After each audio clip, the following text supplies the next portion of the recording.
Bonjour à tous. Faut-il éduquer tout le monde? Ou bien il y a certains que c'est pas la peine de perdre du temps? Eh bien, la Torah nous dit 3 fois l'avertissement que les adultes vont s'occuper des mineurs.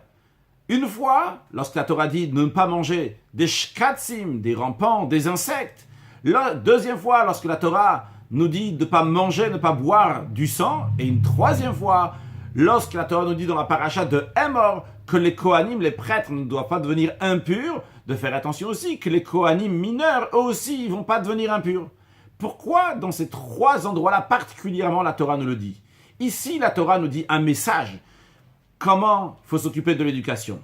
La première des choses, c'est des fois les gens te disent « Mais c'est vrai, c'est important l'éducation, mais il y a des gens avec qui tu peux rien faire, c'est des gens tellement grossiers, des gens tellement bas.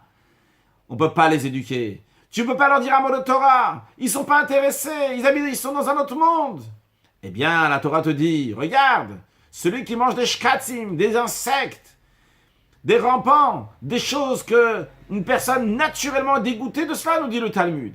Une personne qui est grossière. Même cette personne-là, il faut aussi lui donner l'éducation. Ne dis pas, on est en 2019, on est dans telle et telle ville, ici, il n'y a rien à faire, on ne peut pas. Éduque, donne l'éducation à toi-même aussi bien aux autres. Bon, ok. Après, la personne dit, je suis d'accord sur le principe, je me soumets, je suis d'accord. Mais si quelqu'un est déjà habitué, une addiction, il se comporte déjà comme ça depuis 20 ans, depuis 40 ans, depuis 60 ans, il a ses habitudes, tu ne peux plus rien faire. Lui, tu ne peux pas l'éduquer, je ne peux pas m'éduquer à moi-même, j'ai déjà mes habitudes et mes addictions. La réponse, elle est le sang. Le sang, la Torah dit, Rakrazak, le viltia choladam, fais des efforts, sois fort de ne pas manger du sang. Pourquoi besoin tellement fort de te renforcer pour ne pas manger du sang? Parce que les Juifs à l'époque, ils étaient shtoufim bedam. Ils avaient l'habitude de prendre du sang. Et pourtant, la Torah nous dit, ne le fais pas et éduque les autres aussi à ne pas le faire. Même si tu as l'habitude, tu as des addictions, lui aussi, tu peux l'éduquer.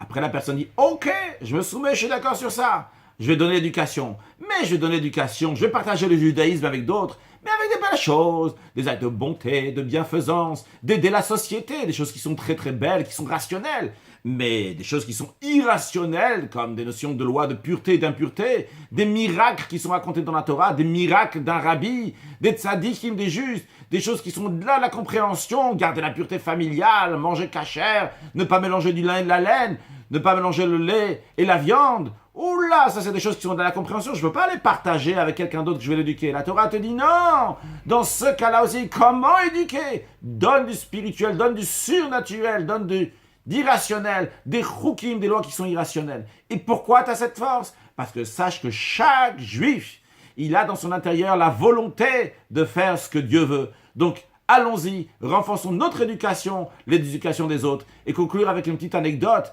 Lorsque le ministre de l'Éducation de Eretz Israël est passé chez le rabbi au dollar, le rabbi lui a dit, vous n'allez pas vous vexer si je vais vous dire que le ministre de l'Éducation et le bureau ne doivent pas seulement éduquer les autres, mais doivent aussi s'éduquer à soi-même. Excellente journée, Mashiach now.